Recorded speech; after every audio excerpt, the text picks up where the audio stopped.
ChatGPT തന്നെ ഈ പണി തരുമെന്ന് ഞാൻ ഒരിക്കലും കരുതിയില്ല. റീസെൻ്റ് ആയിട്ട് ChatGPT 5 ലോഞ്ചായി. നമ്മളെല്ലാവരും ഇപ്പോൾ അതാണ് യൂസ് ചെയ്യുന്നത്. അപ്പോൾ അതിൽ ഫസ്റ്റിൽ കുറച്ച് ഇഷ്യൂസ് ഉണ്ടായിരുന്നു. ക്വസ്റ്റ്യൻ ചോദിക്കുമ്പോൾ കുറച്ച് ലാഗാണ് ഉത്തരം കിട്ടാന്നുള്ളത്. അതിൻ്റെ നെക്സ്റ്റ് അപ്ഡേറ്റിൽ അവരത് സോൾവ് ചെയ്തു. ഫാസ്റ്റ്, സ്ലോ, തിങ്ക് എന്നുള്ള 3 ഓപ്ഷൻ വെച്ചിട്ട് അവരത് സോൾവ് ചെയ്തു. പക്ഷേ ഇപ്പോഴും ഹാലൂസിനേഷൻ എന്നുള്ളത് ChatGPTയിൽ കുറച്ച് കൂടുതലാണ്.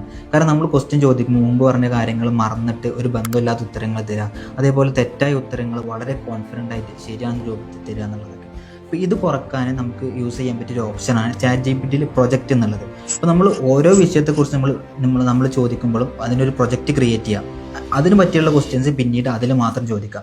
അപ്പോൾ അതിൽ ഇൻസ്ട്രക്ഷൻസ് കൊടുക്കാൻ പറ്റും, ഏത് രൂപത്തിലാണ് അത് വർക്ക് ചെയ്യേണ്ടതെന്നുള്ളത്. അപ്പോൾ ആ ഒരു ഇൻസ്ട്രക്ഷൻസ് നമ്മൾ ഓൾറെഡി കൊടുത്തു കഴിഞ്ഞാൽ പിന്നെ ആ ഒരു പ്രൊജക്റ്റിൻ്റെ ഉള്ളിൽ നമ്മൾ ചോദിക്കുമ്പോൾ നമ്മൾ മുമ്പ് പറഞ്ഞ കാര്യങ്ങൾ മറന്നിട്ടുണ്ടാകുന്ന പ്രശ്നങ്ങളൊക്കെ നമുക്ക് ഒരു പരിധി വരെ നമുക്ക് കുറക്കാൻ പറ്റും. അപ്പോൾ നമ്മൾ ഒരു വിഷയത്തെ പറ്റിയിട്ടാണ് നമ്മൾ ചോദിക്കുന്നത്, അപ്പോൾ അതിൻ്റെ പറ്റിയിട്ട് മാത്രമേ അത് റെസ്പോണ്ട് ചെയ്യാൻ പാടുള്ളൂ എന്നുണ്ടെങ്കിൽ നമുക്ക് ഇങ്ങനെ പ്രൊജക്റ്റ് ക്രിയേറ്റ് ചെയ്തിട്ട് നമുക്ക് സിമ്പിളായിട്ട് വർക്കൗട്ട് ചെയ്യാൻ പറ്റും.